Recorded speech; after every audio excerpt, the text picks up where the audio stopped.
Laurence est une personne formidable, c'est une personne qui a une énergie positive. C'est une personne, comme on l'a constaté, une personne compétente. Elle a un parcours que je pense pourra servir au Parlement. Elle connaît les problématiques de la région de Bruxelles-Capitale.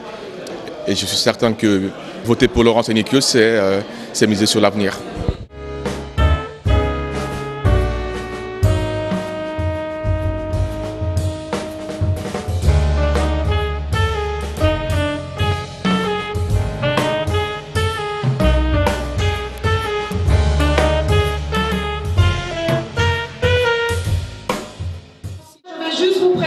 Notre artiste Ra qui est là, qui a une interrogation pour Vincent de Wolf.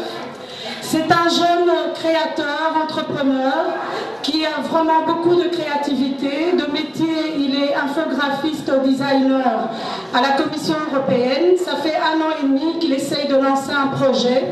Il fait des portraits icônes pour les célébrités du monde sportif, politique. Il a beaucoup de succès en France, aux États-Unis, mais à Bruxelles, alors qu'il est belge, bruxellois, c'est le silence. Il n'arrive pas à lancer son projet, tellement qu'il y a des paperasseries, il y a des blocages. Au lieu de l'encourager dans sa créativité, dans son envie d'entreprendre, on le décourage plutôt. Je laisse la parole à Vincent de Wolf. Mais moi, je suis venu essentiellement pour soutenir Laurence, évidemment. Donc, Laurence, elle est charmante, elle est compétente, on la soutient. Je suis très heureux qu'elle soit, entre guillemets, sur ma liste, comme on dit, puisque j'ai l'honneur de présider cette liste. Moi, j'ai rappelé que dans notre programme, on voulait simplifier administrativement les choses, faire en sorte que l'entreprise devienne un partenaire et pas un adversaire. C'est sûr que les entreprises doivent respecter les règles, c'est sûr qu'il ne faut pas faire du noir, mais il ne faut pas non plus en permanence considérer que l'indépendant, le commerçant, l'artisan, le créateur ou l'artiste est quelqu'un qu'il faut contrôler, vérifier, embêter, harceler. C'est ce qui se passe aujourd'hui et c'est l'inverse que l'on veut faire. Mes priorités pour Bruxelles sont les suivantes. Un accès pour tous pour un emploi et des formations réellement qualifiantes. Un enseignement d'excellence partenaire des entreprises, une augmentation de l'offre des crèches, une école de qualité et le libre choix de l'école pour nos enfants, une diminution des taxes sur les salaires et une augmentation du pouvoir d'achat, un environnement d'affaires favorable pour les PME en passant par la simplification institutionnelle et administrative, une gestion professionnelle et durable de la mobilité avec une vision globale de long terme. L'arrêt, vous les avez entendus, du plan de survol des zones densément peuplées de Bruxelles.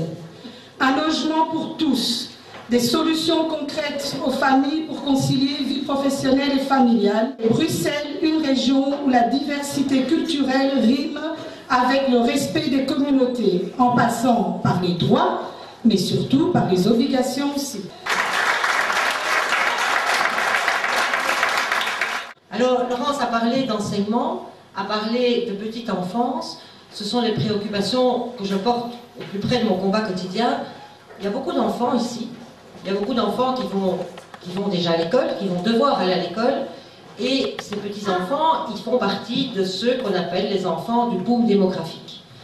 Pour le boom démographique, la majorité actuelle n'ayant pas anticipé les choses, il y a une forte inquiétude sur le nombre de places d'école, sur le nombre de places de crèche, et donc sur la capacité pour vous, parents, à trouver facilement, près de chez vous, une école de proximité, une bonne école pour scolariser vos enfants. Les engagements que nous avons pris, c'est justement au plus vite, avec des moyens simples, avec des moyens peu coûteux, de permettre à des bâtiments aujourd'hui inoccupés d'être rapidement transformés en école. On en a besoin pour le mois de septembre et chaque jour nous rapproche du 25 mai, c'est certain, mais la vie ne s'arrête pas au 25 mai. Après le 25 mai, il y aura le 1er septembre, il faudra ces places d'école. Nous voulons aussi, et Laurence l'a rappelé, que chaque parent puisse librement choisir l'école de son enfant. C'est toujours vraiment un plaisir de faire campagne avec Laurence, vous la connaissez tous ici, mais comme l'a dit Françoise, c'est une femme de conviction une femme qui adhère aux valeurs du MR. Et donc, c'est une femme qui défend ses valeurs, où qu'elle soit, dans son travail, dans son cercle d'amis. Et Laurence, mais il faut vraiment la soutenir dans cette campagne. C'est formidable, je t'entendais parler, je me dis, mais Laurence, elle a vraiment un punch, elle s'engage, et ça fait chaud au cœur de partager toutes ces valeurs, d'être ensemble pour les défendre. Grâce aussi à des personnes comme Laurence, les mandataires XLois au sein du collège, au sein du conseil communal, on a pu atteindre des objectifs qu'on avait mis en avant dans la campagne. Par exemple, la petite enfance, on en a parlé. Depuis que le MR est revenu dans la majorité à XL, on a doublé le nombre de places dans les crèches. C'est-à-dire l'économie, c'est quelqu'un de très qualifié.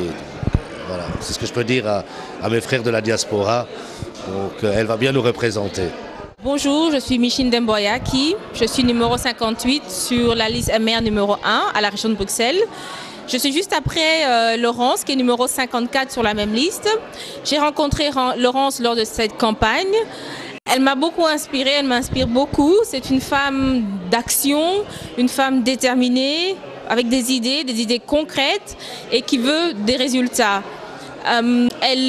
Nos priorités communes en fait sont notamment un accès pour tous à un emploi et à des formations réellement qualifiantes, un enseignement d'excellence partenaire des entreprises et aussi la valorisation des modèles de réussite, y compris ceux issus de la diversité, parce que les personnes issues de la diversité contribuent également aussi à construire une région de Bruxelles prospère et forte.